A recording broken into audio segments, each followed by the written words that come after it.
Welcome to the second week of General Relativity. I'm very happy to see that many of you are still here online. Of course, you can also watch the videos as recordings. For those who didn't notice that so far, on the Moodle page, there are links where you can find all the recordings of the previous courses. However, I'm of course very glad to have people there online present so that we can hopefully make this a bit more interactive.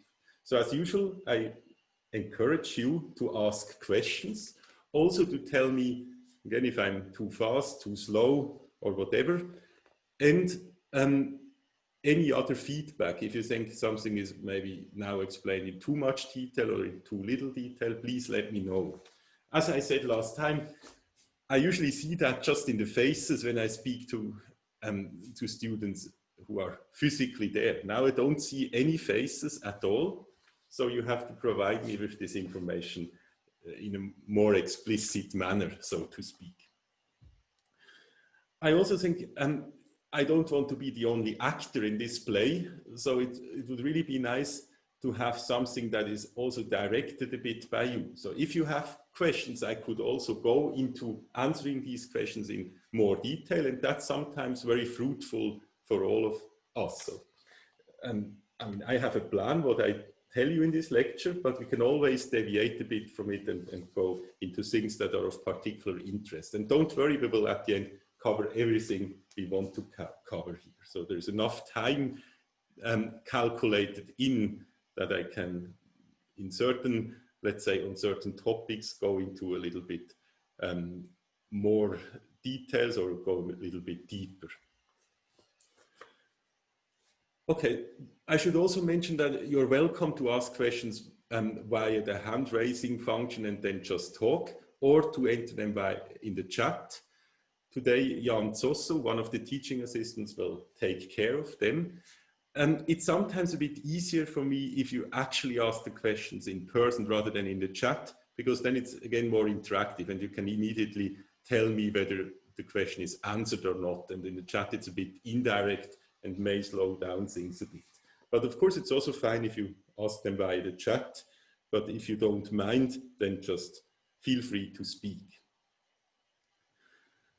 Okay, so last time we actually went into some mathematics, and mathematics that should in principle have been already known to you, namely tensors. And I'm sure tensors have been introduced probably several times in different lectures that you have attended. So for example, it's usually part of linear algebra, also in electrodynamics. At least when I teach the course, I usually introduce tensors.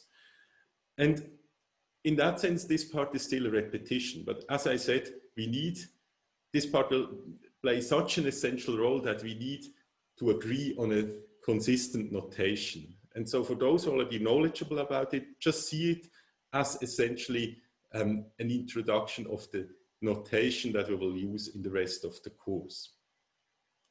Also, I will say a few things that relate tensors already now to physics. Of course, in a way, the course is very much subdivided into a mathematical part at the beginning, where we have to introduce all these concepts, tensors, differential manifolds, and so on, and then a more physical part.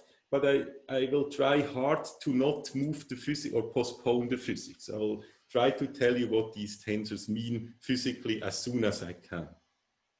However, we need a very precise language, and if you are not familiar with the things I'm telling you now, or if you find them strange or somehow just feel uncomfortable with them, then I would really encourage you that you go into, for example, the lecture script and look at these things in detail, study them. And it takes some time, but it will be a very good investment of time, because if you are familiar with these concepts, it will be quite natural then to build up on them, and you will feel very comfortable with the later physical concepts that I'm going to introduce. So take this time and make sure you're familiar with these concepts. So what we did is to introduce this notion of an RS tensor, and I should maybe also mention that sometimes I call them R-fold contravariant.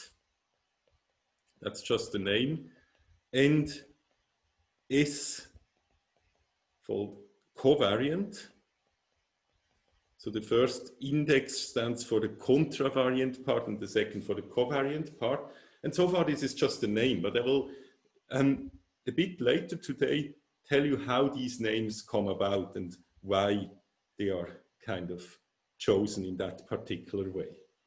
We also said, or had this notation, that a tensor, or the space of all such tensors, is written in terms of these tensor products.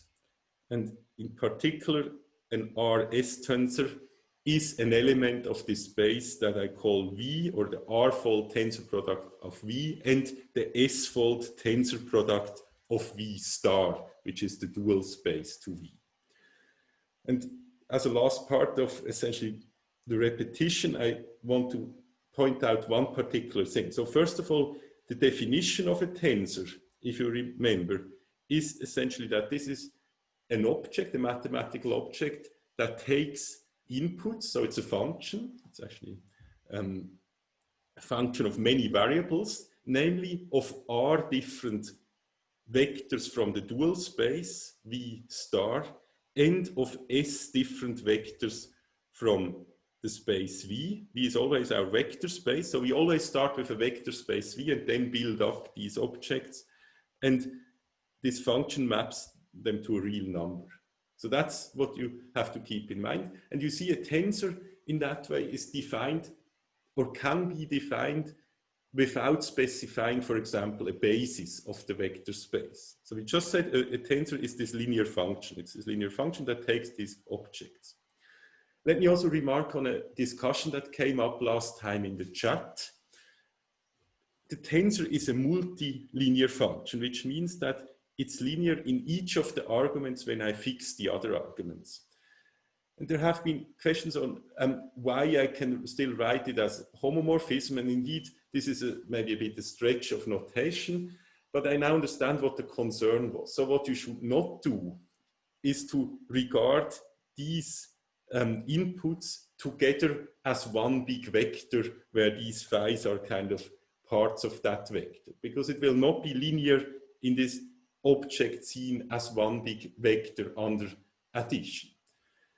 You really have to see it as either a function that, as I said, is linear in each argument, or you have to regard this whole input as one big vector again, but a vector that is obtained by taking tensor products of the inputs. So this is just to clarify a discussion that came up last time, and I put a footnote into the script, into the lecture notes, which should clarify this issue also there. So please have a look there in case you were confused last time. But I will, to also specify that point, still use this notation homomorphism for these functions. I will use the term homomorphism also for these multilinear functions. Now I have to make another remark which is important. So far I haven't talked about the basis. However, what we did is to say that we can define components of a tensor, and these components have indices I1 to IR and J1 to JS. So it has many indices, and each index is a number between 1 and the dimension. So in our four-dimensional space-time later, each of these i's and j's will be 1 or 0, 1, 2, or 3. We will start to count from 0. And these components are defined as the following. So in a way, you could think of the tensor T is already defined as a function. And now I want to know what are the components of this tensor with respect to a given basis. What you do, the receipt, is you insert the basis elements. First of all, the dual basis elements, epsilon I1 to epsilon IR. So these are just dual basis elements. And then the basis elements of the original vector space V, EJ1 until EJS. Of course, each of these things is a vector, so that's really a valid input, and this whole thing will give a number. So in that sense, this component t, this thing here, is just a real number. And this is called the component of the tensor with respect to this particular basis. And now the important remark here is that whereas the tensor t itself as an object, as this object which maps vectors onto real numbers, is not a basis dependent object, the components are basis dependent. And maybe to express that in a different way, I could now say I can write the tensor t in terms of its basis elements or of its components and basis elements in the following way. I can write these components I1 to IRJ1 JS, so these are the numbers that I just defined, times certain basis vectors or tensor products of basis vectors. I have to be careful to make put it right. So the basis vectors are, for example, I1, EIR tensor. Now comes the dual basis, epsilon J1 tensor until epsilon JS. Now I have a little bit too little space, so let me move that until epsilon J. Okay. Should write this a bit more nicely. The last thing is epsilon JS. Now, what I said, and I want to just write it here, is that this is basis independent, as I stressed, because the left-hand side is basis independent. The right-hand side also has to be basis independent, because, of course, if it's an equality, then and the left-hand side doesn't change under a change of basis, for example, then the right-hand side cannot change either. Now, however, the different parts are not necessarily basis independent. So if I look at this, these are the components. So this is basis dependent. And obviously the basis itself is also basis dependent. So in a way, I take the product and the sum of basis dependent objects to create a basis independent one. Or said in a different way, I write the tensor T, which is a basis independent thing, in terms of components which are now basis dependent. So keep that in mind. I now went through that in detail, but it will reoccur many times that we will have to remember that these objects that we defined, the tensors, are somehow there without the basis, and only their components are basis dependent. Are there any questions up to this point? Because otherwise I will now continue with some new material. I think what I said so far was essentially what I treated towards the end of last week.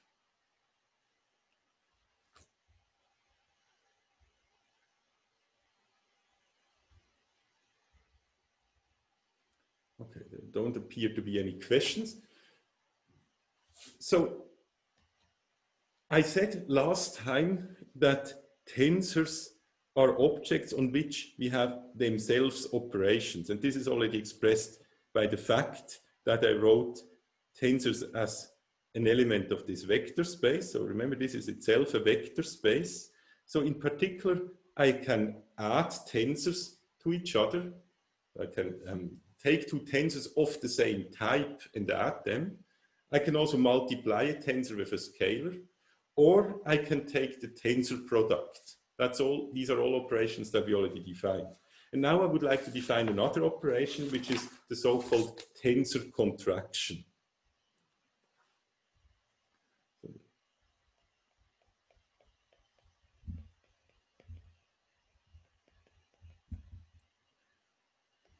So tensor contraction is a way to take a tensor. It's also called the trace. It's an operation that takes a tensor. Let's say it takes an R+1 and S+1 tensor, and maps it to an RS tensor.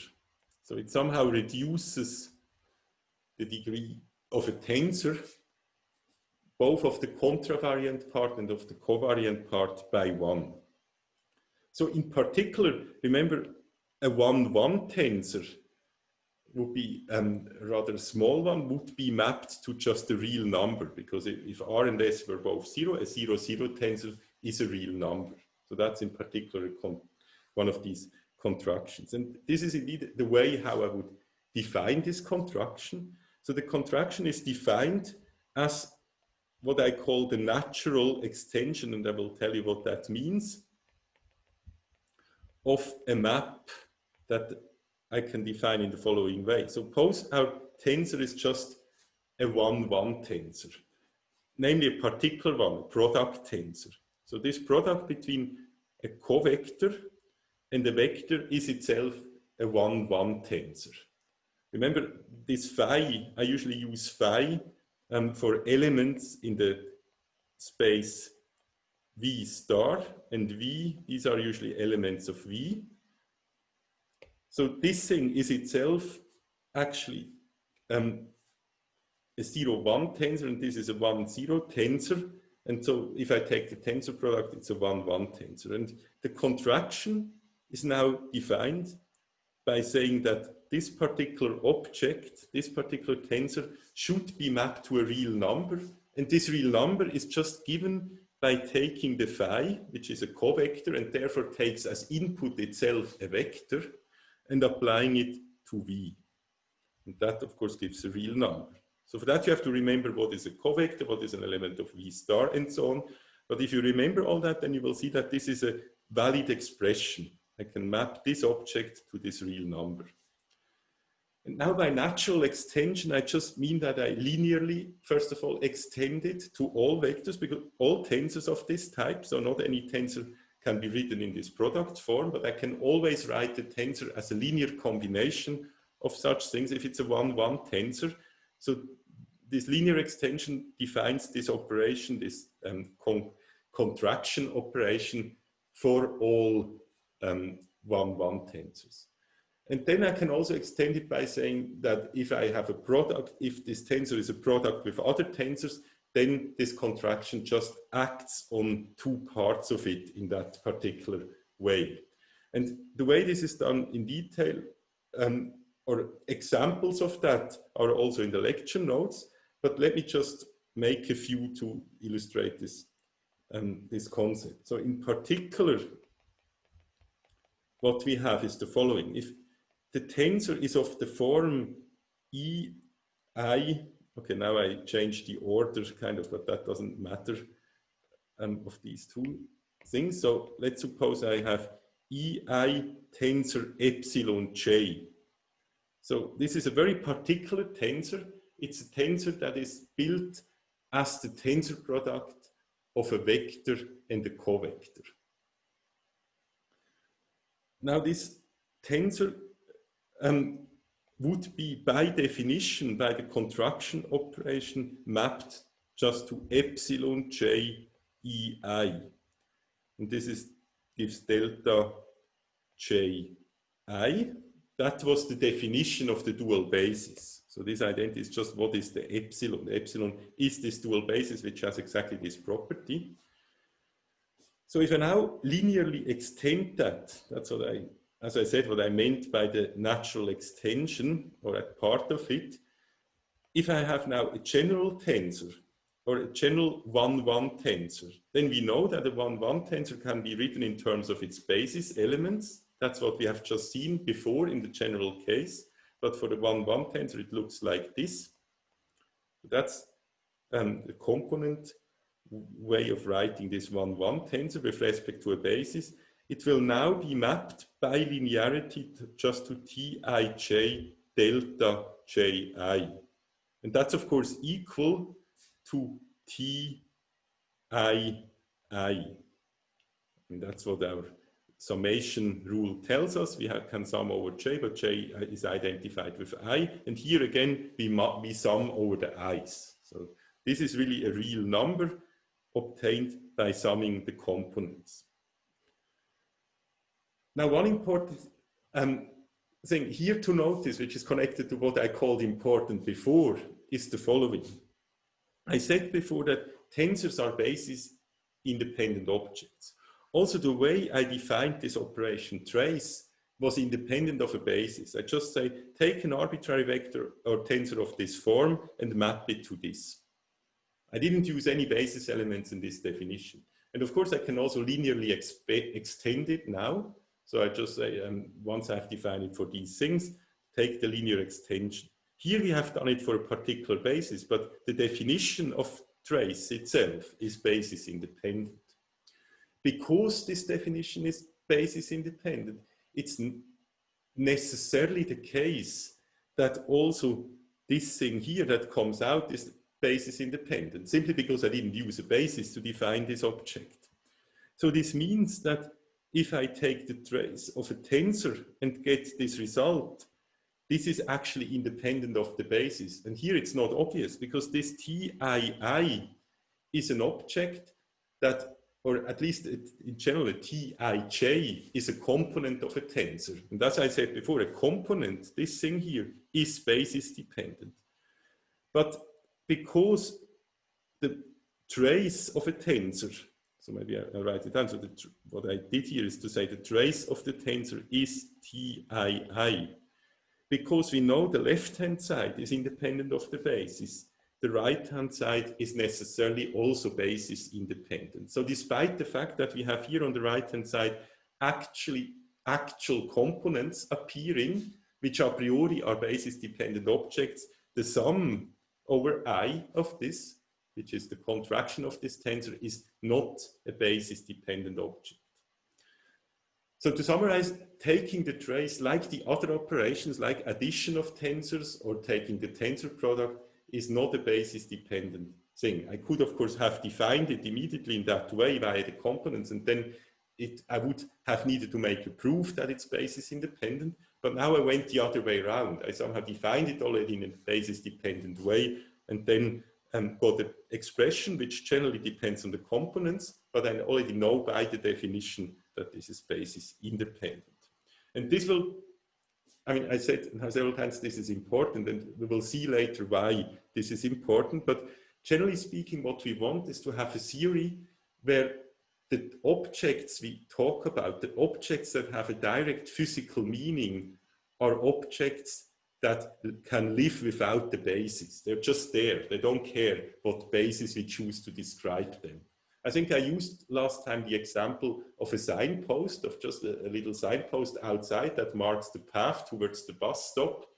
And this signpost is just there. That's the object. That's the basis independent object. If I now ask you, what's the direction of this signpost in terms of, for example, the usual coordinate system we use for the maps in Switzerland, where we have one direction from west to east and one from north to south, then you will give me numbers of the direction of this signpost. And these numbers are now basis dependent numbers. But these are not physically relevant because they depend on an arbitrary choice I made, namely a coordinate system, east and west and north and south, and someone else could have made another coordinate choice. So these numbers can themselves not have an independent physical meaning. And that's why I'm stressing this point. So we have on the one hand objects that have a physical meaning, and they need to be basis dependent, basis independent. Of course, a basis dependent thing in a way also has a physical meaning, but only with respect to that basis. And now, please remember the example I gave you a week ago with the light that is spent in the gravitational field. There, what we did is to go from one coordinate system, namely the coordinate system of an observer on Earth, to a coordinate system who is freely falling.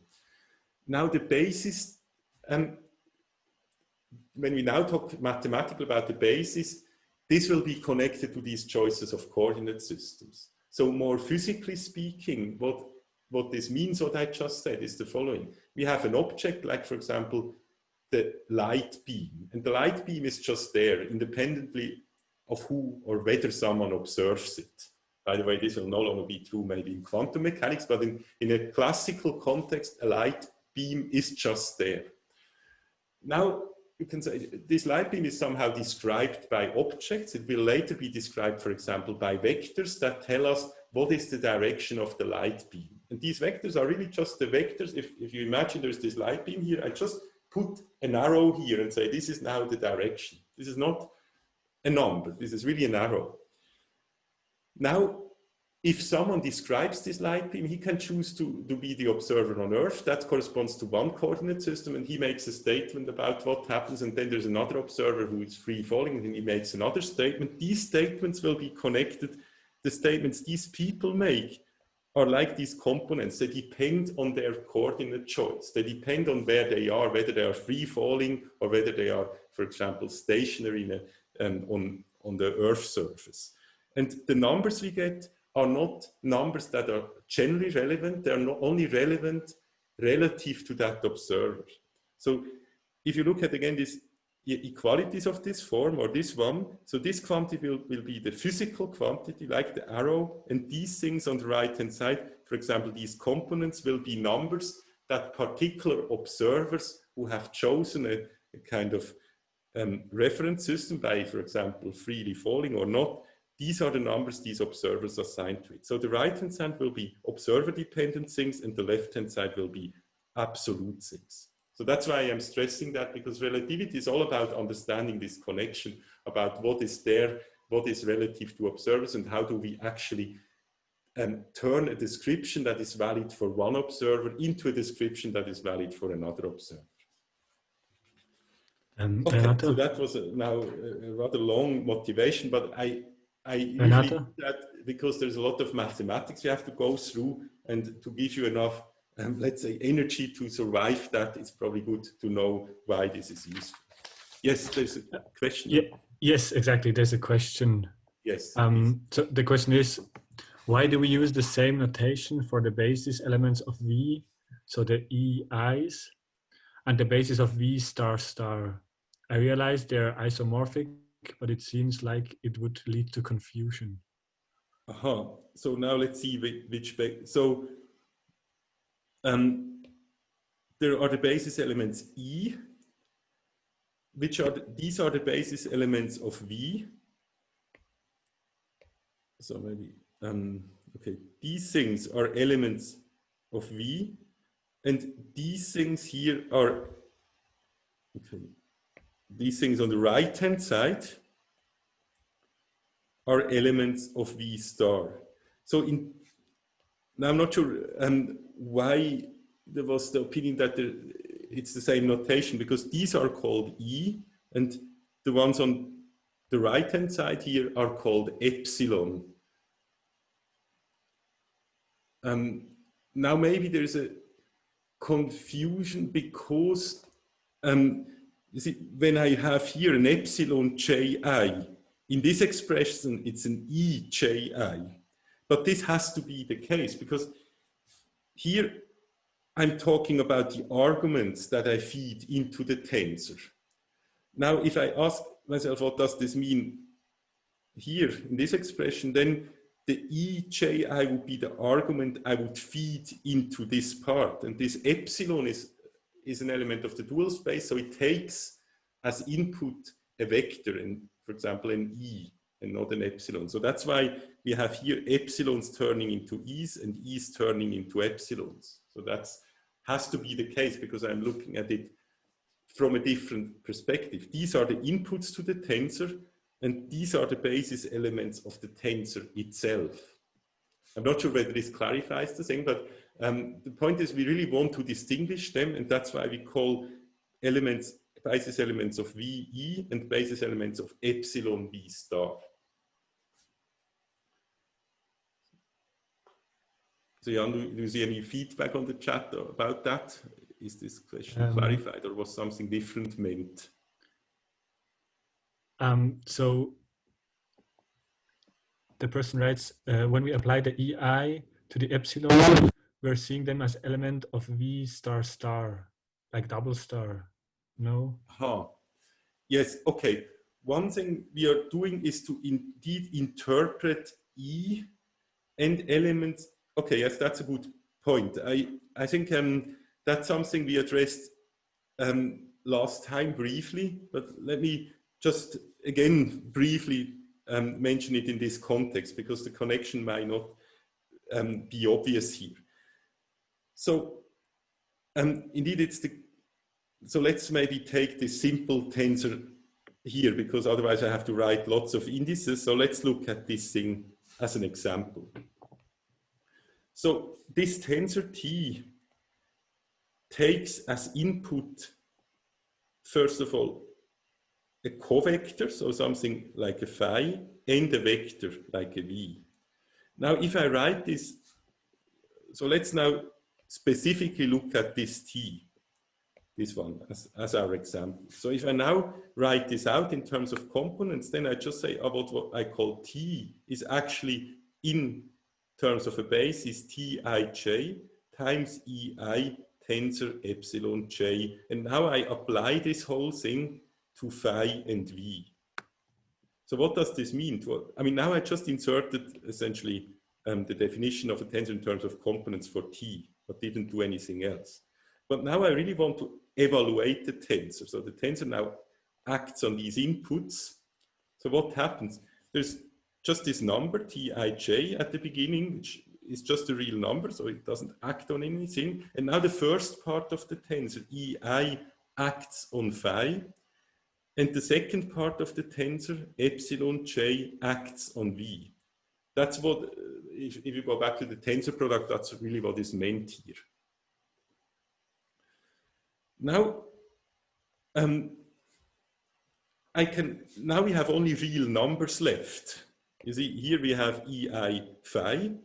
By the way, I mean, if you want, I could even say that what we called, and okay, now comes the important point, maybe that was unclear. You could now ask, okay, this is clear. Epsilon j acting on v certainly is a real number, because that was the whole definition of a dual vector, and epsilon is a dual vector. A dual vector is by definition an input that takes a vector and maps it to a real number. Here it's less clear on the second thing. So here I have a vector acting on a covector. Now the way you should interpret this is you should interpret it as what we called last time square brackets of phi. And what that means is you just turn things around. You actually let phi act on Ei. So in other words, you interpret Ei, which is an object of v. So this is an object of v. You interpret it as an object of v star star. And you're allowed to do that because we showed last time, or at least I said last time, that v and v star star are isomorphic to each other. So we can always interpret one as the other. And that's really what is meant if I write this thing. So what is meant is I do that, and by definition it's this, and this is now clearly a real number, because again now a covector acts on a vector, namely the phi is a covector, and it acts on Ei as a vector, so I get a real number. So I have now the multiplication of three real numbers, namely this component, this real number, and this real number, and this gives now in total a real number, which is what it should do. Does this answer the question? I think yes, it's clear now.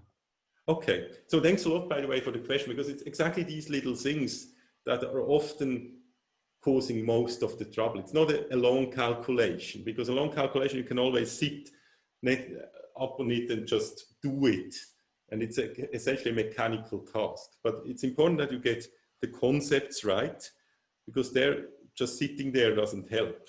But staring at an equation always helps if it's just mechanical. I mean, essentially, it's a thing that also a computer can do. And the computer is, of course, rather stupid. Whereas the conceptual things, to introduce them, that's something the computer could, at least today's computer, could probably not do. Okay, so let me now actually talk a bit more about the change of, or about bases, and therefore in particular the change of bases. So we have a little chapter devoted to that, which is the chapter 2.6 in the lecture notes, which is called Change of Bases. Now the change of basis physically, I told you I will always relate to physics, will be what I said before. For example, someone free falling describes something and we want to translate this description of this observer into a description of another observer, for example, the one standing on Earth. And later we will do it in more interesting context. We will, for example, say one observer falls into a black hole and is just at the horizon freely falling, and we want to translate whatever he sees there, which we will actually be able to understand very easily for a freely falling observer, into a description that someone who would be stationary hovering over the black hole sees, which is much more complicated because that observer has to accelerate a lot to not fall into the black hole. But in order to understand what he sees, we can just go to this other observer, do the whole math there, get a result, and then translate the result back to the observer who is hovering above the black hole.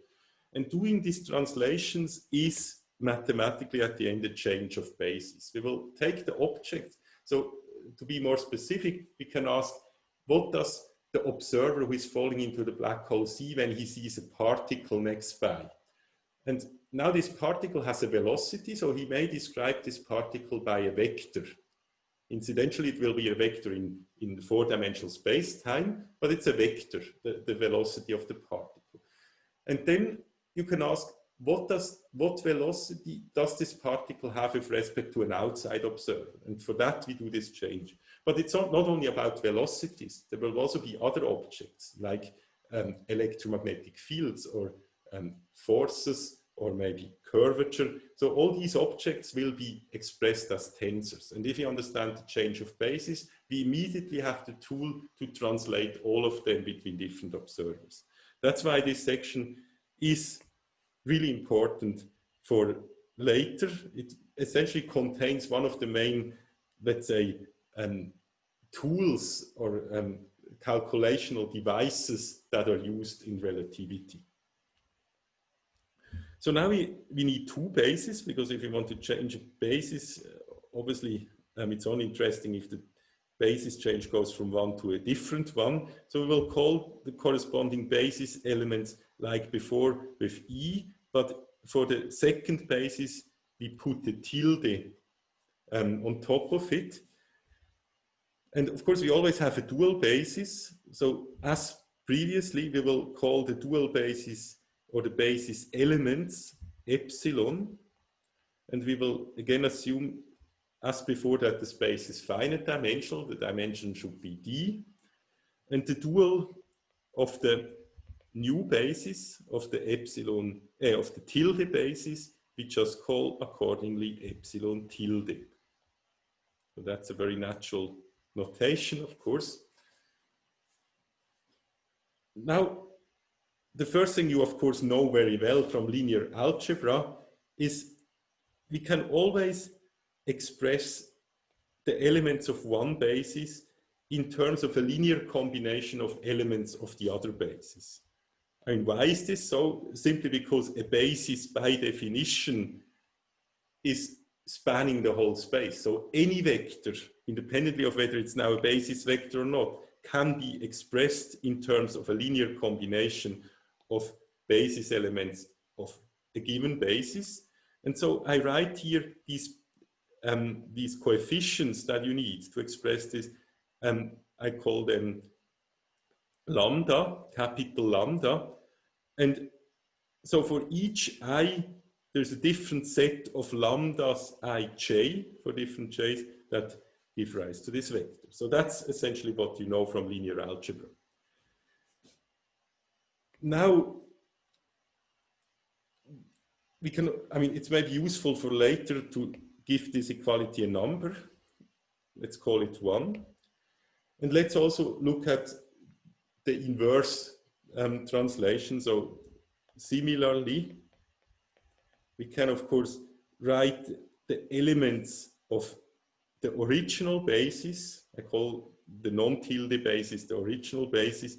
Somehow, we can express them in terms of elements of the new basis, the tilde basis. That's, of course, also possible.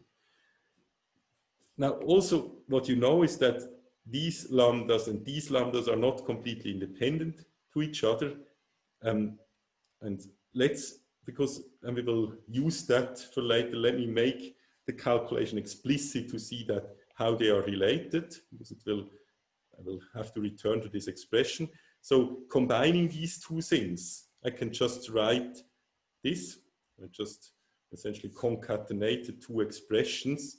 Now I need to be careful with the indices. So what I now insert, instead of writing epsilon tilde n, I write this expression, of course, with the I replaced by n. And so I get this here. So that follows from this. And so clearly, for this to be true, it has to be the case that what I write here in this bracket has to be delta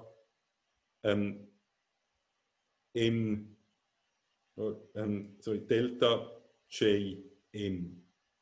This has to be the case because obviously En can only be equal to J if J is equal to N. And this tells us that indeed it is the case that the lambda bar corresponds to the inverse,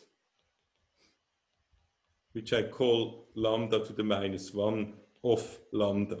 But now I should make one point which could easily lead to confusion. When I talk here about an inverse, what I mean is the matrix inverse. But so far we didn't even talk about matrices. However, of course I can regard this object as usual in linear algebra as a matrix, because it's an object that has just two indices ranging from 1 to d. And if I write these things down just on a piece of paper, I get a matrix. And I know what the matrix inversion does. And what the matrix inversion does is exactly make sure that this thing, if I do this multiplication and sum over n here, I get the identity which corresponds to this matrix here. So we should, however, be careful interpreting things as matrices, because there will also, I mean, this is now an object which has one index up and one down, and there will be other objects with two indices down. Both can be written as matrices. However, we will have to be careful that all these matrices, we cannot arbitrarily multiply them and remain and stay consistent. So in this particular case, we have shown that this lambda or the components of lambda with respect to a given, to these bases here that we defined, can indeed be written as the inverse of the other transformation, where the inverse is really just the matrix inverse. But don't generalize that. So this is not only the case now if you do the basis transformation and the inverse, then they're related in that way. Generally, we cannot so easily take inverses. But here we have shown it. So this is essentially the proof that this is just a normal inverse. Okay, now an obvious question is, what about the dual basis? So that's essentially, I phrase it as a question. How do now the elements of the dual basis transform? We have already now seen two transformations. Maybe I call this second transformation 1 prime.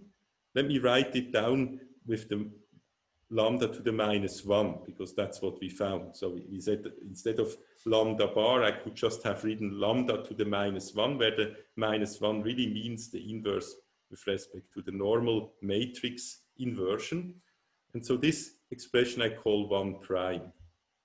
So we have now rules for how to transition between the basis E and the E tilde.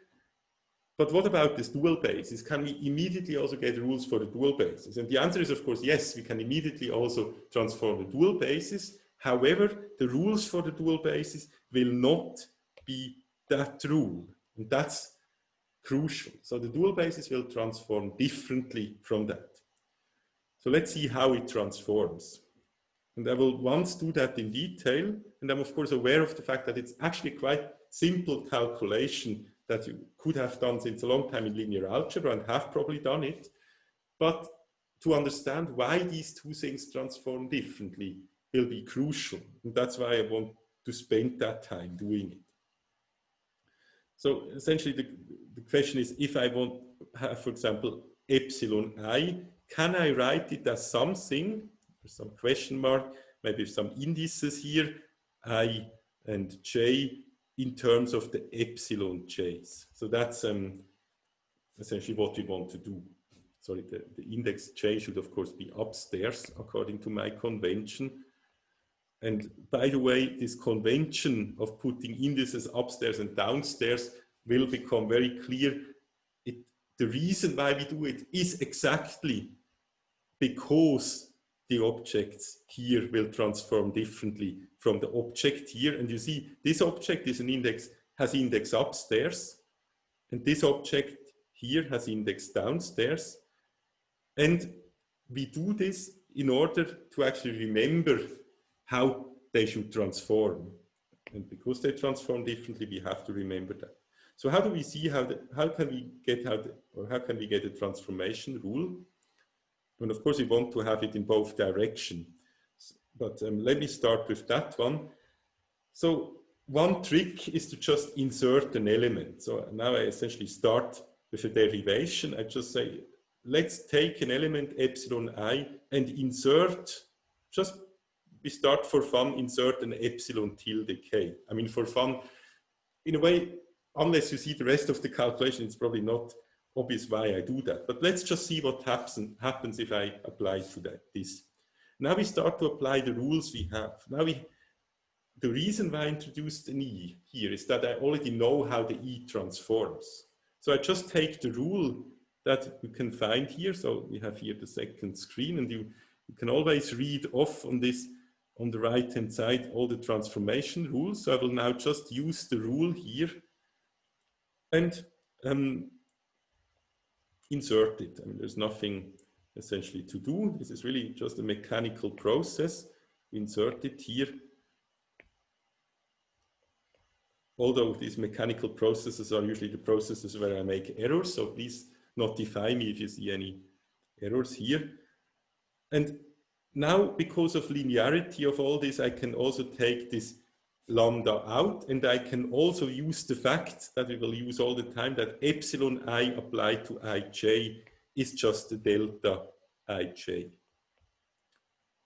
So in other words, I can contract, this is actually a contraction in that sense, it to lambda ki. And now I insert again a delta function, but a different one. Now I turn the k into a j and write here a delta jk.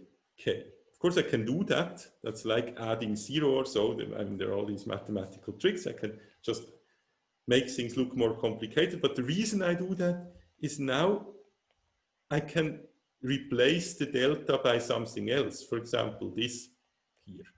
This is, of course, equivalent to the delta. It's just a this is just a complicated way to write delta. But why am I doing this? I'm doing it because now you see I have on the left-hand side something acting on an epsilon k tilde and on the right-hand side. And because this is true for any basis vector and because of linearity, this equality that I just derived has to be true in general for any argument. And to say that it's true for any argument just means as a function, they are the same. So in other words, I have this expression here. So that's what I get. Maybe let me just be a bit more careful about this ordering of things. So I always wrote the down index first and the up index afterwards. And the reason why I'm doing that is that if you want to write this as a matrix, of course it matters of which index is the column and which is the row. So the column, or the first one, I would usually take the first one as the indication of the row and the second of the column. And of course, if I interchange them, then it's a different matrix and the inverse will be different and so on. So I have to keep track of that.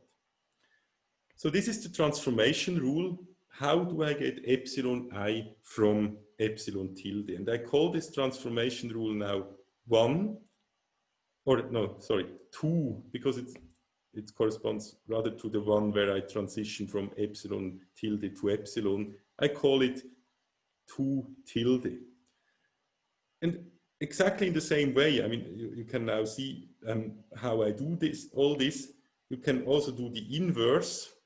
But let me, okay, before doing the inverse, let's already compare that. So let's compare this thing to this one here. I hope you see it on the right-hand side. And you see that the way I transition from the tilde basis to the non-tilde basis in the case of the vectors involves the inverse lambda, whereas here transitioning from the epsilon tilde to the epsilon involves just the lambda without the inverse. And I could, of course, have done everything for the other choices. I mean, I could have replaced here everything by tilde and here this E by non-tilde. And then analogously, what I would have gotten is exactly the same, except that I get the inverse matrix. So you can do this calculation just by repeating what I did. I don't now want to repeat that calculation, but I just write down the result. So the result is this one. It's not very nice here. It's epsilon tilde k is equal to lambda to the minus 1 ik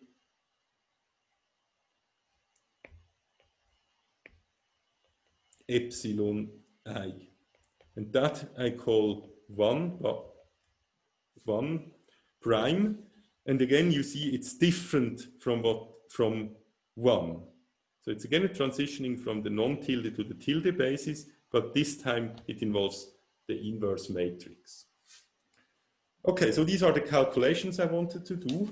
And I will say a bit more now about how this relates to our choice of upstairs and downstairs. But I think it's, when I look at the clock, I see it's already more than time to move to a break. So let's have a little break.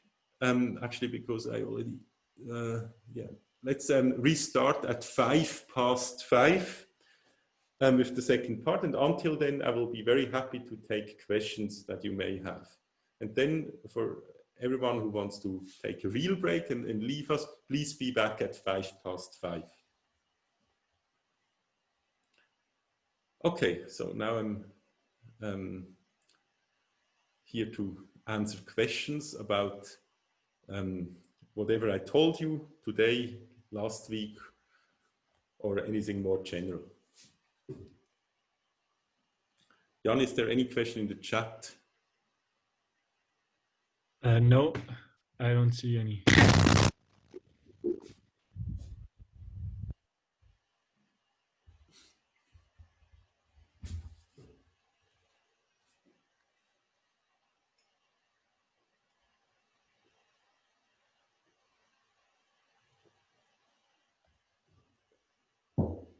Now there's a remark that for the last transformation you wrote, it's a 1 prime again. You already used this 1 prime. Oh yes, this should be 2 rather than 1 prime, right? That was my numbering, a numbering problem. Yes, let me put that here in red so that people later will see that I corrected that. So that's 2 indeed. I wanted to call it 2 because, okay, I think my choice is 1 refers to transformations of vectors and 2 refers to transformations of covectors. And the prime is for one direction and the non-prime for the other direction. I hope it's now consistent, but thanks for making me aware of that. And there's another question, more general question, is that if students need to register for exercise classes or not? Yes, about the exercise classes and the way this works is that we will, in the actual tutorial rooms, circulate lists, and there you have to put your name. Now, because we made this little poll of how many of you are interested in which time slots, if this poll was more or less accurate, we should have more more than enough space. So there is sufficient space.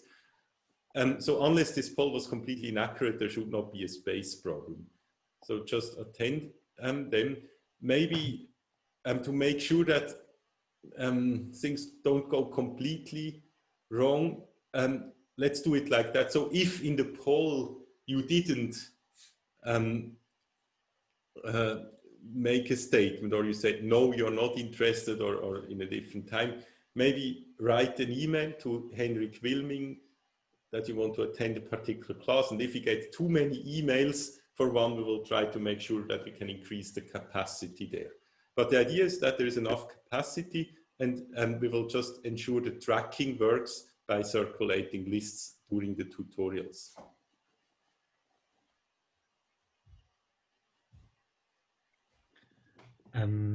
Yes, and now there are other questions coming in. Yes. So one question is, how do you know which indices to contract in the trace if you have, for instance, a 2-1 tensor? Oh, yes, that's a very good question. So a priori, I don't know that, and I can contract whatever I want to. I mean, of course, this trace will occur for a particular reason in certain expressions. And indeed, we will see expressions, for example, of this type, I, J, K, M, let's say. And now, okay, this will be it.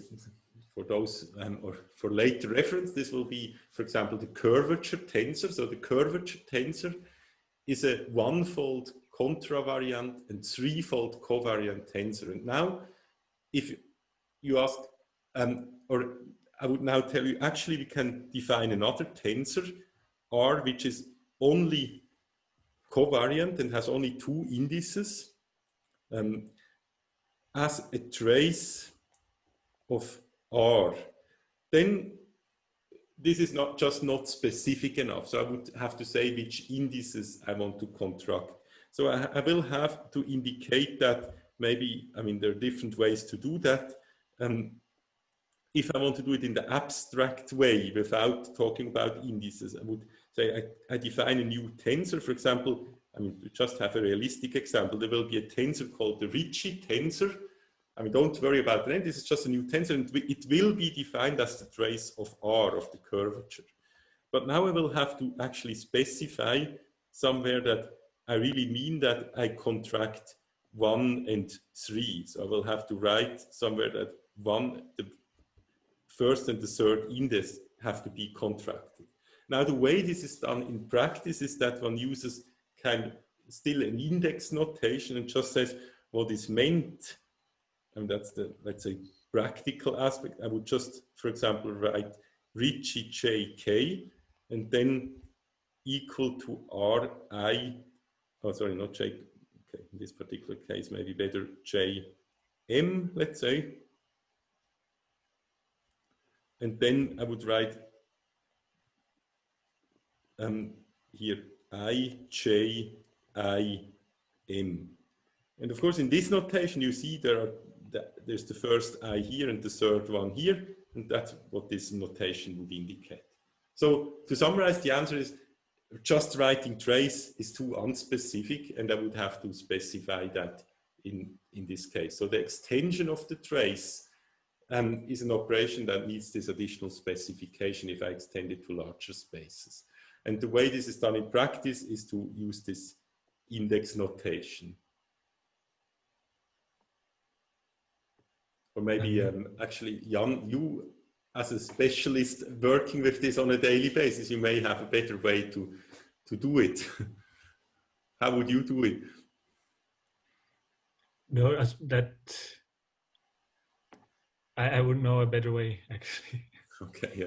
I mean, it's a bit, let's say, I don't really like the idea that one does it in that way a priori, but I think it's still a good choice because it introduces a basis-dependent notation for something that is a priori not basis-dependent. I mean, if I write it like this, I just make clear this object that I called here Ricci is defined independently of a basis. If I write it like that, then a priori it looks as if I need a basis choice to define it. And therefore it's not a priori clear that the new tensor I get on the left-hand side is actually well defined in that way.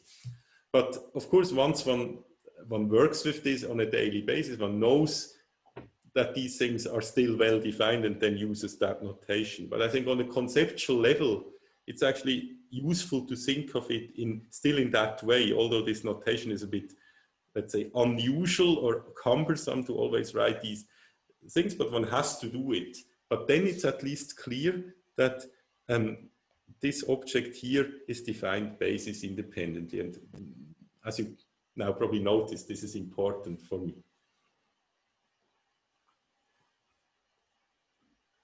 I think this is clear now. And there's a related question. I don't know if this one is answered yet or with this.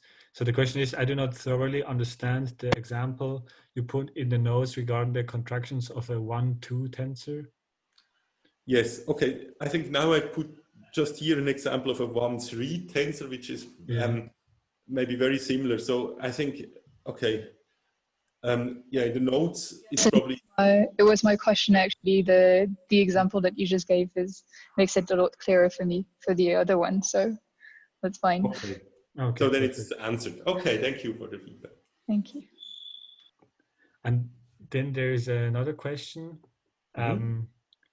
which the person noticed that when he looks at the notes for lecture 2, when we started studying tensors, I think we started by using R to refer to the elements of the dual V star and S to refer to the elements of the vector space V. And the person thinks that today this notation was switched. Yes, okay, let's do, so that would have been the sec. So,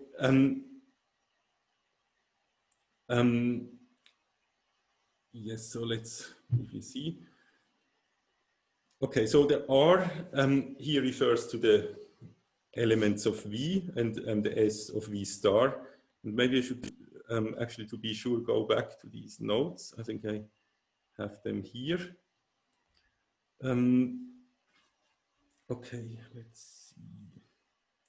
Aha, now I see what the problem is. See, there is potentially something which is, or there's something that is potentially very misleading, which is the following, that a tensor, I mean, I defined it in that way, a tensor takes, so by definition, takes objects from V star and V. And so let's, for example, take an R equal 1, S equal 0 tensor, just as an example. So an R equal 1, S equal 0 tensor is a tensor that takes as input an element from V star and maps it to R. But now saying that the tensor takes an element from V star means that the tensor itself is actually an object from V star star, which is again V. So in other words, saying that the tensor is a 1-0 tensor according to what is defined here means that the R part, that it's actually an R-fold or one-fold in this example, vector. So there is really a switch. So here is a star, and if you now go to the new, to this description that you see on the right-hand side, this V here is actually compatible with the fact that there is here a V star. Maybe to say it in different words, take as another example a 0-1 tensor. So a tensor with R equals 0 and S equal 1. This tensor would now, according to this definition, take as input the vector and output the real number. But an object that takes as input the vector and outputs a real number is by definition a dual vector, so it's itself an element of V star. And therefore, a 0-1 tensor is really just here a V star. So this thing is actually compatible with that, if that was meant. So I just now guessed that it's, because that's a very frequent, let's say, source of confusion, and I hope this clarifies it. But please complain if it doesn't. I think that's okay now. Okay, great. Okay, very good. So thanks a lot for the many questions in the break. I really appreciate that, because at least it gives me some, maybe, I'm not sure whether it's a representative, but it gives me some feeling of that at least some people understand what I'm doing, because otherwise I couldn't ask questions. Okay, notice please that, oh, that was the wrong thing. So notice that I just corrected an error during the break for those who left during the break. The last equality should have had the number 2, not to overlap with the previous one. And the point was that this equality 2 is now, should be compared with the equality 1, because it makes the transition from the non-tilde to the tilde basis, but you see that the transition rule is a different one. In the case of 1, it's a lambda, and here it's a lambda to the -1. Now, the next point I want to make is to convince you that everything that has indices up, for example, components, transforms in the same way. So that's actually a very simple statement to make, but one that will make our lives very easy, and that's why I want to really make it explicitly. So components transform accordingly. So what do I mean by that? What I mean by that is the following. Take as an example a vector. So as we said before, a vector is a basis-independent object, but I can write it in a basis-dependent way in terms of components. And remember that from what I said in the first hour of today, the component Vi is given by applying epsilon I to V. That follows from what I said at the beginning in general about tensors. So, I mean, to see that, just apply this epsilon here, and you see it because of the delta function, it just extracts the particular component. Now we can, of course, do the same thing for the tilde thing. And now you probably understand, hopefully, after all my emphasizing, why on the left-hand side I don't put the tilde. The reason is the left-hand side doesn't depend on the basis. But of course, the component has a tilde because the component depends on the basis choice. I need to remember somewhere that I used the tilde basis to define this component. So we have these two expressions. And now it's almost obvious what I said before, namely that the components transform accordingly. Because now, if I want to know how does the component Vi transform into Vi tilde, I would just essentially write, I just write it as epsilon I tilde applied to V. And now I use the rule we just derived for epsilon tilde, which is this rule 2 here. So the rule 2 tells me, I can just copy it here, that I have essentially lambda to the -1. I usually just put the brackets to make sure that the indices don't screw up things. And now I have to sum over, so first of all, I have the index that was anyway there, which is here an I. This was the K before, and then you need a new index to sum over. So let's call it J, and then I have the epsilon J. So that what I wrote so far is just epsilon tilde I, and now I still apply to V. But now epsilon J applied to V is just the jth component of V with respect to the non-tilde basis. So let me write this again, and what I have here is Vj. So now you see I have the desired transformation rule. If you ask me what are the components of the vector V with respect to the tilde basis, I can express them in terms of the components with respect to the non-tilde basis, and the transformation is given by the same expression lambda to the -1 that I used to transform the dual vectors. And the very same thing can be done, of course, for the dual vectors again. So if I have a dual vector, it has components downstairs. So I can write a general dual vector phi as phi I times e, and here the components are given by just applying the vector to the first component, or I mean another way to in which I could have written it would have been this. This is equivalent, and I again can do it in both bases, and then again the corresponding component is given by the corresponding formula with the tilde basis. And if I now do the same thing as before, I just now ask what is now the I component of the tilde basis, then I just extract the tilde basis, which can be done by, as I said before, applying phi to the ei tilde. That's what is just written above. And now I replace the ei tilde by the known expression I have with the ei. This is expression 1.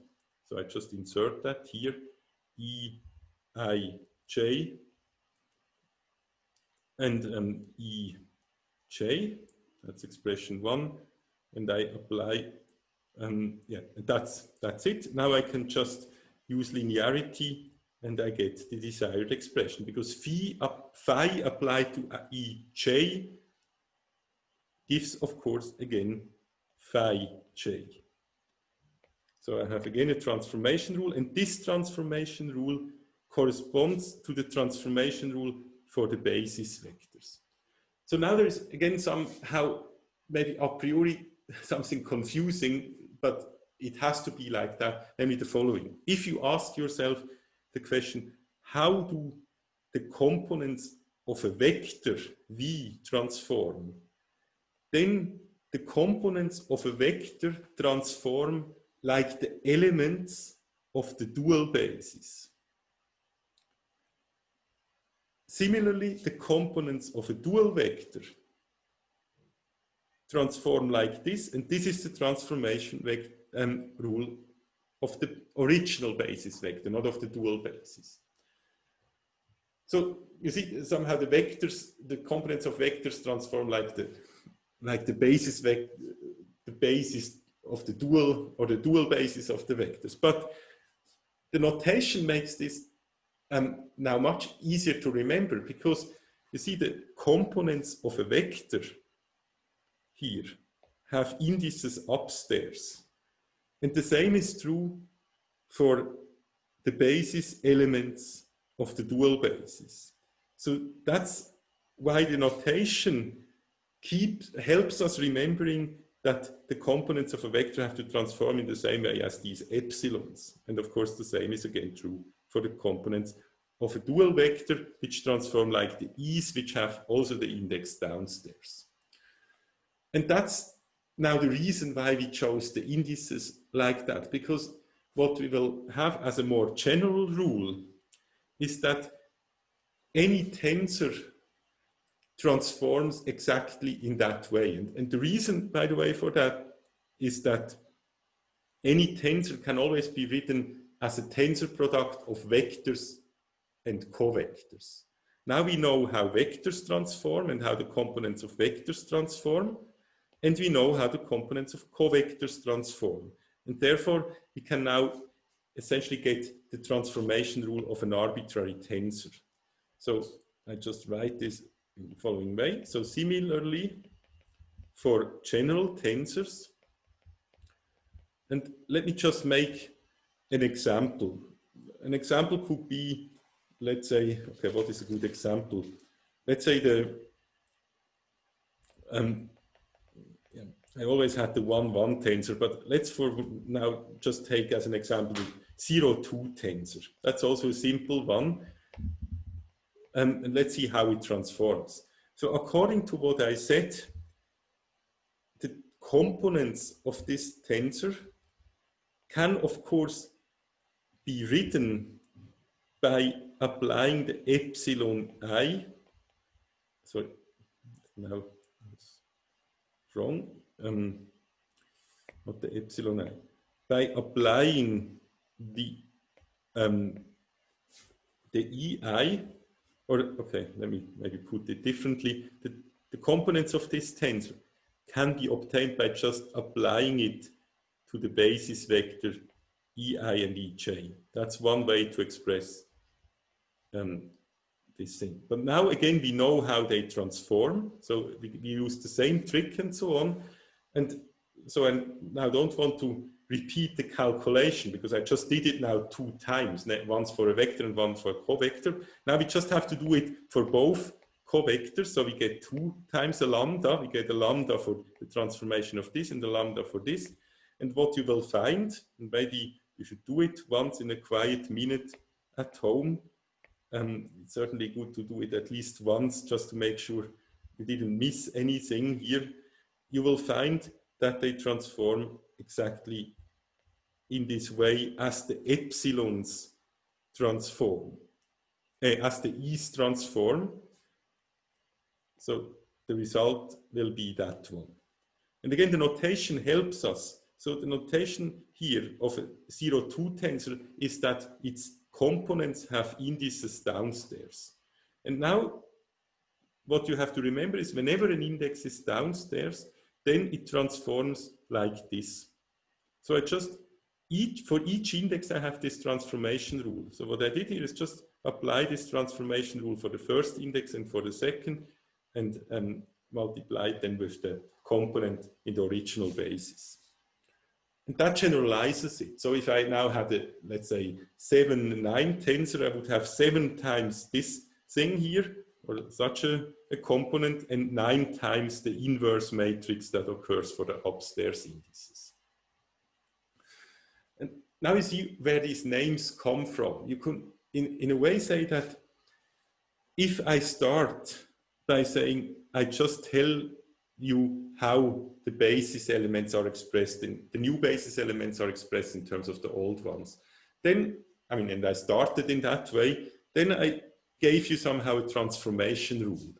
And now the point is that if you now ask, how do the components of a vector transform? Then they transform not like that.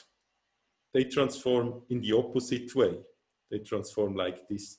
So if you call this a covariant transformation, you have to have a new term because the components of a vector transform differently, so call them contravariant. That's why components with an index upstairs are called contravariant, and those which transform like the initial basis vectors, for example, these 5 components, they are called covariant. So this hopefully gives you some feeling of why people chose this notation. So one thing that is you should now have gotten from all I said is the following. A tensor itself doesn't transform because a tensor is just there without the basis. But if you have, for example, a 2-fold contravariant, 1-fold covariant tensor, what it means is that if you write the components of this tensor down, not the tensor, but the components, which are real numbers, these beasts with the t, I, j, and so on, then these components transform in a 2-fold contravariant and 1-fold covariant way. That would, for example, be the statement. Now, in this particular example, I have a 2-fold covariant tensor. So the components transform in a 2-fold covariant way. Okay. I think sometimes people talk about vectors that transform. So I think it's very advisable for the purpose of this lecture to not use that terminology. We never will, I mean, at least not in this part, transform vectors. We will only transform components of a vector. Vectors just stay there. And the transformation of component occurs still because while the vector stays there, the coordinate systems change. Okay, now probably I stressed this enough, and I will not repeat it again, but I really hope this point came across. Of course, we will see this point now in different ways again. And one thing I should note, which is connected to this, is the following. And I call it even an important note, which summarizes this in a way. If a tensor is equal to 0. So let's again take as an example the tensor I just took, namely this 2-fold covariant tensor here. If it's equal to 0, then it's necessarily true that all its components are equal to 0. And that's almost trivial to see because the component of a tensor is just obtained by inserting these vectors. And I mean, for tilde or for not, but whatever I insert, if the linear map itself is 0, then what comes out is 0. So this direction is obvious. Also, the other direction is obvious because, of course, if the components are 0, and because I can write the tensor in terms of a sum of its components times basis vectors, necessarily the tensor is also 0. So this is an almost trivial statement. If the tensor is 0, its components are 0. So why am I telling you that this is important? So the first thing you should notice from that is that, of course, that's true in any basis.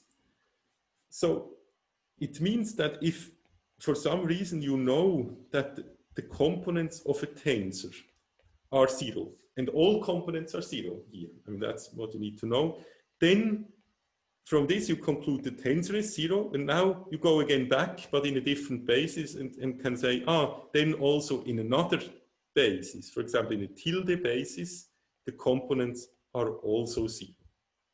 Maybe I'll write this a bit more nicely. Okay, so if I have this,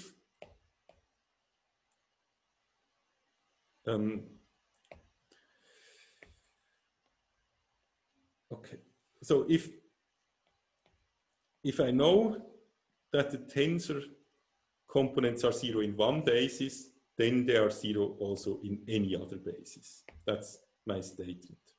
But that's only true if it's if I have this all quantifier, if it's true for any. I cannot say that if, for example, the component 0, 0 or the component 1, 1 of the tensor is 0, then I cannot conclude that in another basis the component 1, 1 is also 0. Only if it's true for all, because I had to go via this relation. Now, what does this imply? It implies something that essentially justifies this whole notation in a way. So what it implies is the following. Let's suppose we have an equality. I told you at the beginning, I think a week ago, about the Einstein field equations. So the Einstein field equations will essentially be an equality with tensors on both sides. I mean, in the case of the Einstein field equation, one will indeed be something sometimes called R, sometimes called G. It's the curvature tensor. I mean, okay, it's not the same G and R, but sometimes you write it in terms of G, which is the Einstein curvature, which will be a tensor of this type. It will be a 0-2 tensor. It tells us how space is curved. On the other side, you will have matter, a description of matter. Also, matter is described in terms of a tensor. And the Einstein field equations, as I mentioned already, is essentially telling this geometric object, the curvature, is identical to something else, matter. So we have equations of this type. And by writing them, we mean usually that this is true for all ij. So all components of the tensor are equal, otherwise the tensor wouldn't be equal. Now, of course, by writing this, would be equivalent to write this. Obviously, I mean, that's completely trivial, but now I can use what I told you before. Now I wrote it in a way that a new tensor, namely the difference tensor, is 0, which means now, by what I mentioned above, that also in any other basis, this is true. This is exactly what I told you before. If a tensor, all components of a tensor are 0, then this is true in any basis. So it's also true for the tilde basis, which implies in turn now that Rij tilde is equal to Sij tilde for all ij. So why did I call this important? This is important because what we want is that the laws of physics are independent of the choice of basis. Of course, nature, whether some object moves in a certain direction and has an arrow pointing there, doesn't care about how we denote this object or what coordinates we assign to it. I mean, it would be the same if I described the Earth's surface. The direction of a river doesn't really care of how we describe it. And if we now have a general law, this law should not depend on a basis. It should not be the case that a certain law is only true in one basis but not in another. And this is now, what I told you now is this is automatically the case if you have expressions like this. So in that sense, the Einstein field equation, which is an expression like this, is a basis-independent equation. So it's an equation that is true in any basis. You can transform it and it's still a true one. Of course, the components will be different because it's a different basis, but the equation itself is still true. Now you may say, okay, that sounds trivial, but maybe to tell you what is not true may help in a way. So let's suppose I had another equation. Let's suppose I had an equation of the time R of the form Rij is equal to another tensor, but let's suppose the tensor on the right-hand side would be a tensor of this form. That's mathematically a valid expression. I have here real numbers for each j. I mean, I could still say, let's assume this is true for all I and j. So that's a valid thing to state. I say every component of the tensor R is equal to the component Ij of the tensor S. However, in this case, this first very trivial step I made would be a bit problematic. I mean, I could still write, of course, Rij minus Sij. I'm of course allowed to write that and say this is now 0. I mean, the problem is not actually the implication, but what would be problematic is that this object here is not a component of a tensor. These are not components of a tensor because here I'm subtracting, and subtraction is probably similar to addition. I'm subtracting a component of a 0,2 tensor and a component of a 1,1 tensor. But I'm only allowed to add and subtract. I mean, it's only defined what addition of tensors means, not of components, of tensors, if I have tensors of the same type. So in other words, this is not, so this means it's not equal to a new tensor, let's say, for example, the R minus S tensor, and then some components, Ij, or it's also not equal to R minus S Ij, and simply for the reason that this object itself is not even defined, because that object would be an object that takes a 0,2 tensor and subtracts a 1,1 tensor. So this thing doesn't exist. So that simply doesn't exist. And therefore this whole argument, this almost trivial argument I presented here, wouldn't work. And indeed, if you had such an equation and now change basis, maybe actually it's pedagogically wrong to write the wrong thing. So let me just erase this and say what is true, namely that this does not imply that if I now go to another basis, for example, a tilde basis, the expression is still true. So that's now something you have to remember. I can do it here because I have tensors of the same type on the left and on the right. But if I had this argument wouldn't work, and you can indeed make examples, and they're quite simple examples. You can maybe just take something arbitrary and almost certainly will find, unless you made a very pathological choice, that if you change basis, the two things will no longer be equal. So such an equality would not be an equality that can have a physical meaning independent of coordinate systems. And I would say, therefore, it's really not physical. So we can immediately already rule out many equalities people could propose. Someone could have proposed this as a physical law. But if someone comes to you and tells you, this is a new physical law I detected, you should tell him, okay, this law is obviously basis dependent. So at least you have to tell me in which basis this is relevant and how I should choose this basis. And of course, if someone says, okay, this law is only true in the Cartesian coordinate system and so on, then it's again fine. But it would not be a nice general physical law. It would be a law that is restricted to particular basis choices. And so the nice thing about physics is, of course, that the laws are not of this type, but of this type. And that's the essence why we do that, why tensors are so important. We will be able to express the physical laws in terms of things that are independent of coordinates. And writing such a thing is independent of coordinates exactly for the reason I told you now, whereas writing such a thing is not. So these upstairs and downstairs indexes really help us. So you can immediately check consistency. Whenever you have an equality, it has to be the case that the indices somehow match. There should never be some index down here and one up. Then it's, I mean, you can write it down, but if someone tells you that, you should say, this is not a tensor equality. It's an equality between some components, but it's not a general tensor equality. Okay, I hope that this is all clear now, but if not, please ask now, because I would otherwise proceed to a next small section before we will then start with differential geometry. So far we haven't even done differential geometry, but just essentially talked about the objects on a mathematical level that will appear later.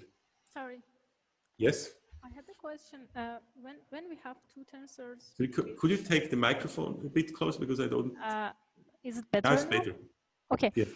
When we have two tensors which have indices both on the down or I mean similar, like your previous example, this means that those tensors are identical, right? Like they have yes, right. So if I have this expression, for example, this really means the tensors as tensors are identical, not only the components. So in other words, if I know that the equality holds for all components and the indices match, like in the sense that they're both down, then I know R as a tensor is equal to S as a tensor.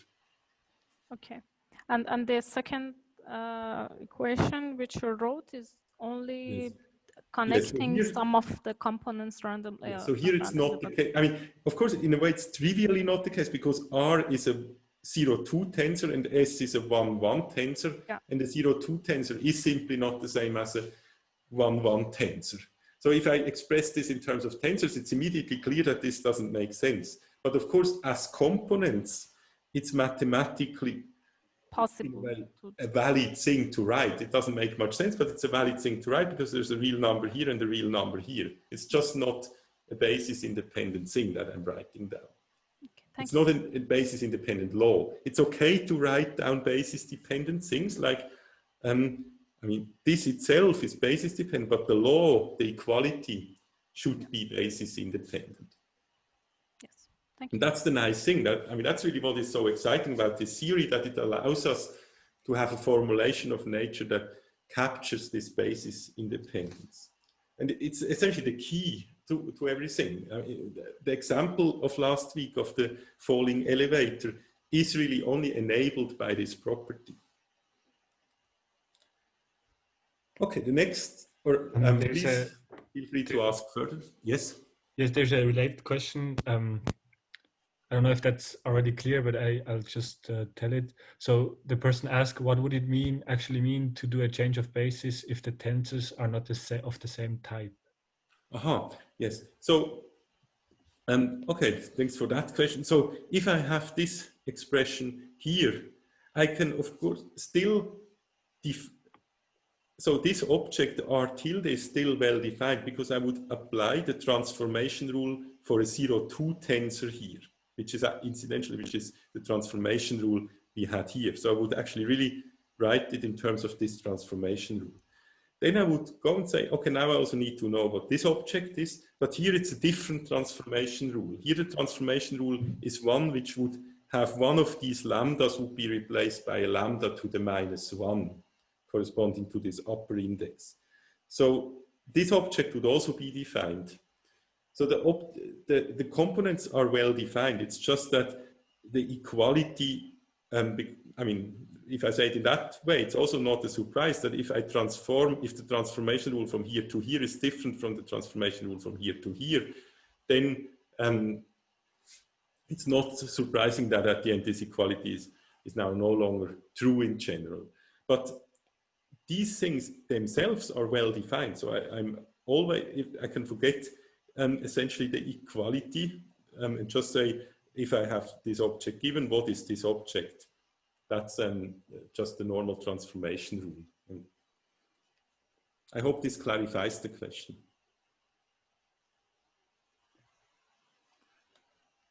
Okay. The next thing is that maybe, okay, the mathematical title is just inner product. But now you may ask, what does this have to do with physics? And let me again motivate that very briefly, just to keep you motivated to go over this.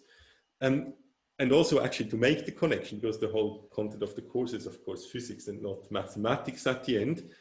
So now, so far we have talked about vector spaces. And what is this vector space physically? So physically, this vector space will really be the space in which, for example, we represent, for example, the velocity of a particle. So as I mentioned before, the velocity of a particle in four-dimensional space-time, so the 4 velocity will be a vector, and it can be expressed in components and so on.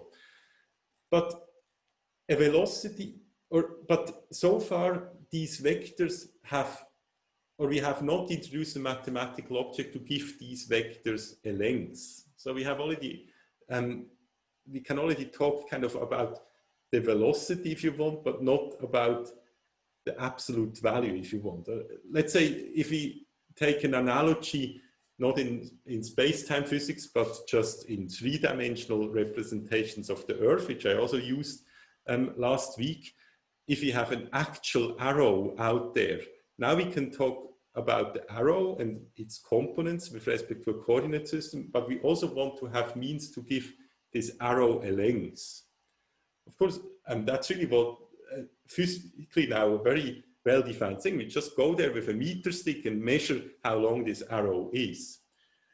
But mathematically, this thing will be represented by a norm, or more generally by an inner product. And the non-trivial part of this is that if you now don't have access to the physical arrow, but I just give you the components of the arrow, then I may still want to ask you, how long is that arrow now? Of course, in Cartesian coordinates, you just use Pythagoras and take the square root of the squares of the components. But if I gave you the components in a different basis, which is not orthonormal or not even orthogonal, then it's maybe more not so straightforward to get the actual length. And so the inner product will essentially be the mathematical device that helps us making these calculations. Now in space-time physics, we will actually typically not talk about the length in terms of spatial length, but much more often we will talk about the time that passed. And so the inner product will be needed to actually in space-time measure how much time passed when I move from one event to another one.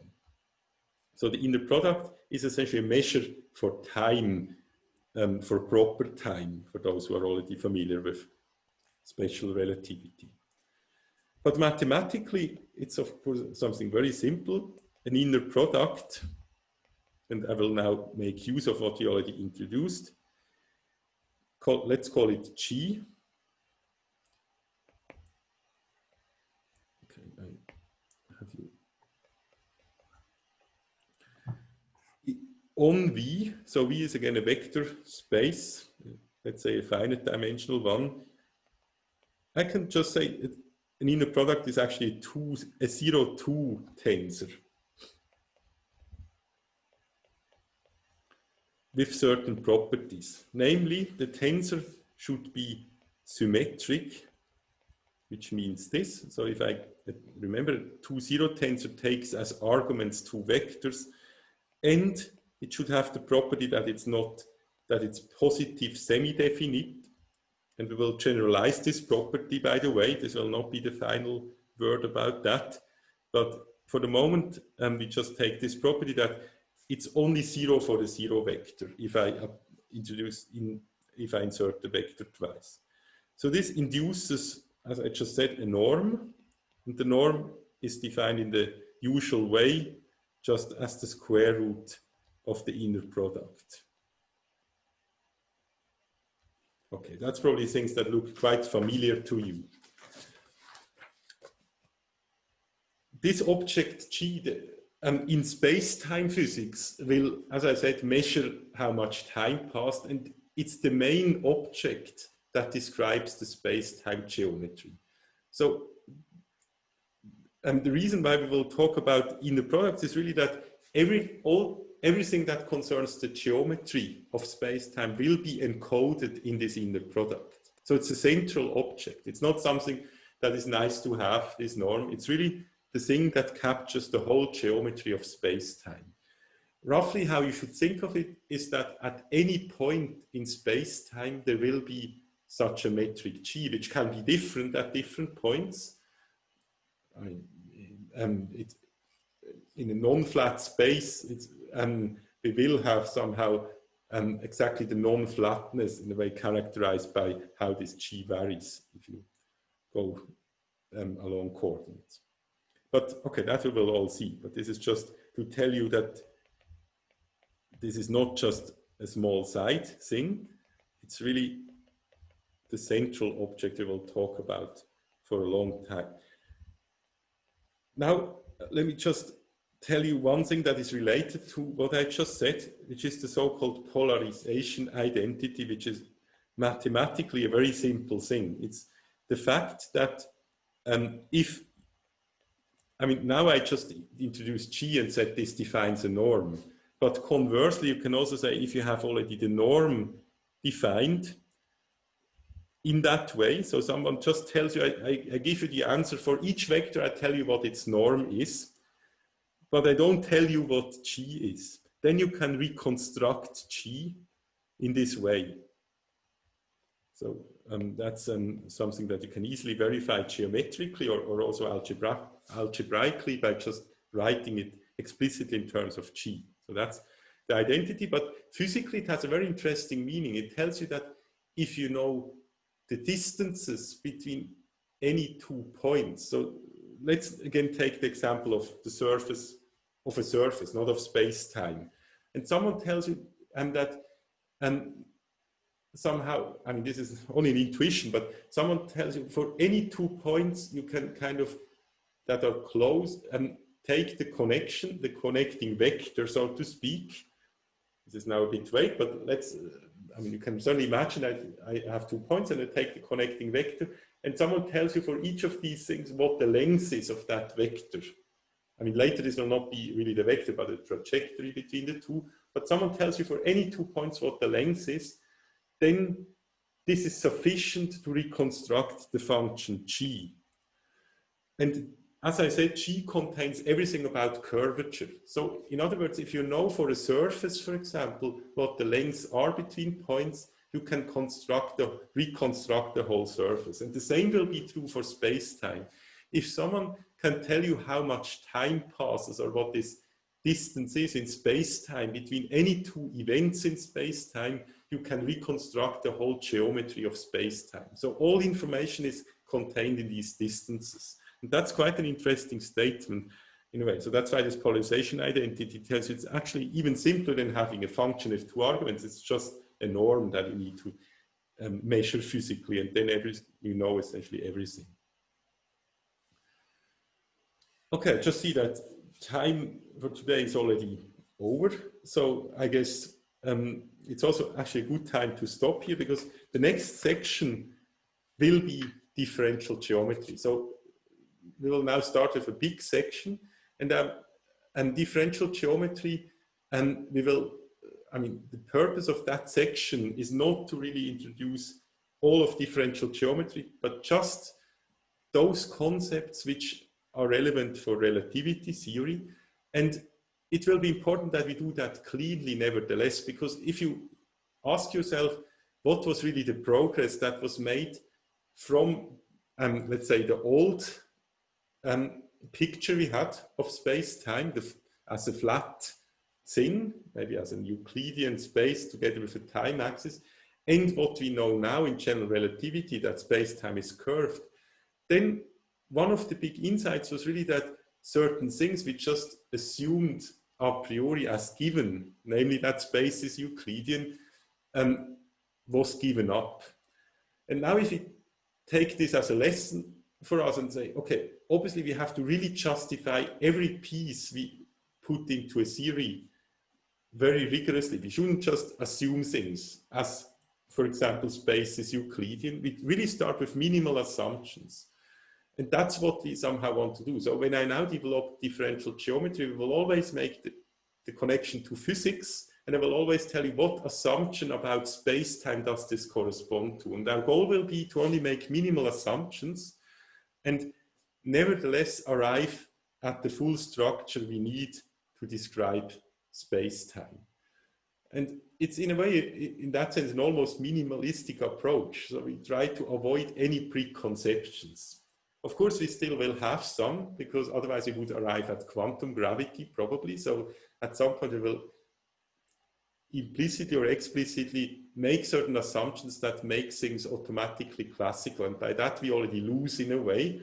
But if we, for the moment, are satisfied with getting a classical theory of space-time, that is the best we can do. And of course, it's very successful in what it gets. It gets us general relativity. Okay, that's it for today. As usual, I will stay here for a little bit of time to take questions. To all those who leave, I wish a nice evening, and I hope to see you back on Thursday.